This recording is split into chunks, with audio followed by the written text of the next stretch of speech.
آپ ذرا اس کو نیگیٹو انداز سے لیتے ہیں، پوری تحریر کا گویا آپ نے الٹا مطلب سمجھا ہے۔ بات یہ ہو رہی ہے کہ آج جو لوگ کچھ کہتے ہیں پہلے ٹیکنالوجی حاصل کر لو، پہلے یہ دنیا میں طاقت حاصل کر لو اور پھر پتہ نہیں دین نافذ کر دیں گے، تو یہ فلسفہ غلط ہے۔ دین کا فلسفہ یہ ہے کہ پہلے نظریات کو بدلو، پہلے توحید دماغوں میں آئے، ایسی سیرتیں پیدا ہوں۔ اسی وجہ سے پہلے تو کہا گیا ہاتھ روکو، ابھی تو آپ کو بالکل اجازت ہی نہیں ہے ہاتھ کھولنے کی، توحید کی دعوت ہو، رد شرک کرو۔ ایسی وہ سیرتیں پیدا ہوں مکہ کے اندر، جنہوں نے آگے جا کے یہ سارے اسلحے استعمال کرنے ہیں اور سب کچھ کرنا ہے۔ اور پھر وہی ہوا، نبی علیہ السلام نے اسی طریقے سے عمل کیا ہے۔ اور شروع میں یہ نہیں نبی علیہ السلام نے کہا کہ بس ایسی کوئی فوج تیار کر لو جس کے بعد تلواریں زیادہ ہوں اور یہ اور وہ، تلواروں کے زور سے ہم دین نافذ کر دیں گے۔ نہیں، یہ نہیں فلسفہ ہے۔ پہلے ایمان لاؤ اللہ کے اوپر، توحید کو اختیار کرو۔ میں یہ بات کر رہا ہوں کہ آج توحید کو اختیار کرنے والے کو نہیں ہے، دوگلے ہیں، دوگلے شرک کے ساتھ بھی ساز باز لے کے چلتے ہیں۔ تو ان کے ذریعے اللہ تعالیٰ رنگ جہاں بدلی کرے گا، یا ان کو کیا حق پہنچتا ہے دین اسلام کے غلبے کی بات کریں؟ پہلے ایمان لاؤ، اللہ کے اوپر ایمان لاؤ، ایسا ایمان، ایسا مضبوط ایمان لاؤ جو دل کی گہرائی کے اندر اتر جائے۔ شرک کے ساتھ بدترین دشمنی ہو، شرک کے اماموں کے ساتھ جنگ ہے۔ ابھی تو آپ شرک کے عقیدہ والوں کو اپنا امام سمجھ رہے ہیں، یہ آپ کے امام ہیں، یہ آپ کے امیر محترم ہیں، تو ابھی آپ لوگوں کو کوئی حق نہیں پہنچتا ہے دین اسلام کی بات کرنے کا۔ پہلے ایمان لاؤ، شرک چھوڑو، یہ دعوت ہے۔ اور یہ دعوت انشاءاللہ آگے بڑھتی چلی جا رہی ہے۔ مخلص لوگ اسی طرف آئیں گے جو اللہ کے نمک خوار ہوں گے، اور یہ جو مردوں کے ذریعے اللہ تعالیٰ لائے گا، جو اللہ کے دین کے رکھوالے ہوں گے، اللہ کے دین کے دیوانے ہوں گے، رزق اللہ کے طرف سے سمجھیں گے، وہ روٹی کے پیچھے نہیں دوڑتے ہوں گے کہ کوئی ذرا سا ترن والا ان کی طرف پھینک دے کہ وہ جا کے سونگنا شروع ہو جائیں۔ ان کے ذریعے اللہ تعالیٰ کیسے دین لائے گا؟ وہ ہیں جو بھوکے رہیں گے، پیٹ پر پتھر بھی باندھیں گے، تب بھی اللہ کے دین کو آگے بڑھانے کے لیے۔ توحید ان کا نمبر 1 مسئلہ ہوگا، زندگی اور موت کا مسئلہ ہوگا۔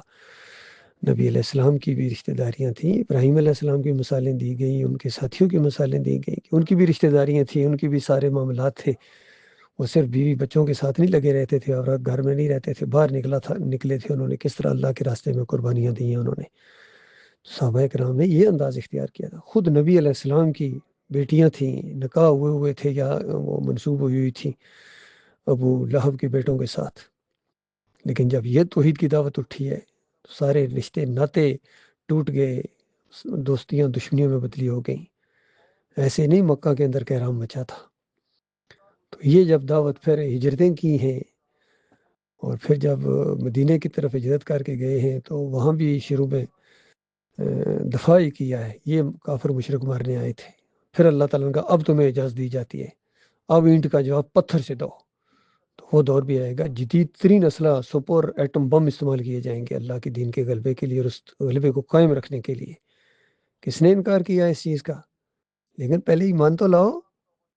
وہ ایمان کی بات کیے بغیر عمران خان کی طرح مدینہ ریاست بن جائے گی، وہاں انصاف تھا، اور جو مدینہ ریاست بنانے والوں نے پہلے ماریں کھائی تھیں، اور بتوں کے خلاف اور مزاروں کے خلاف اور گھمندوں کے خلاف اعلان جنگ کیا تھا، برات کا اعلان کیا تھا، وہ اس کا کبھی ذکر ہی نہیں کرتا۔ وہ خود جا کے مزار اقصی میں جا کے سجدہ ریز ہو جاتا ہے، امام زامن بنتا ہے، یا علی مدد کے پٹے بنواتا ہے، اور اب اگر جیل میں گیا تو سمجھتا ہے میں جہاد کر رہا ہوں، میں تکلیفیں اٹھا رہا ہوں اللہ کے راستے میں۔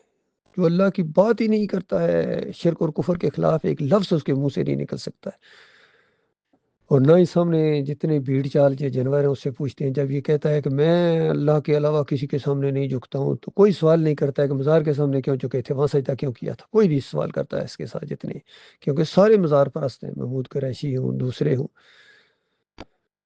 تو تقی عثمانی ہو، طارق جمیل ہو، فضل الرحمان کا باپ مفتی محمود حلوہ چڑھاتا تھا علی جوہری کی قبر کے اوپر، کہتے نظام مصطفیٰ لائیں گے۔ بتاؤ یہ نظام مصطفیٰ لائیں گے؟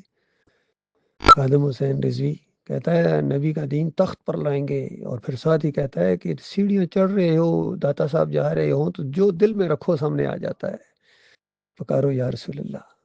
تو یہ معاملہ ہے۔ اس ماحول کے اندر یہ دعوت، ایمان کی دعوت، توحید کی دعوت، ہر بات کو اسی اینگل سے سمجھا کریں۔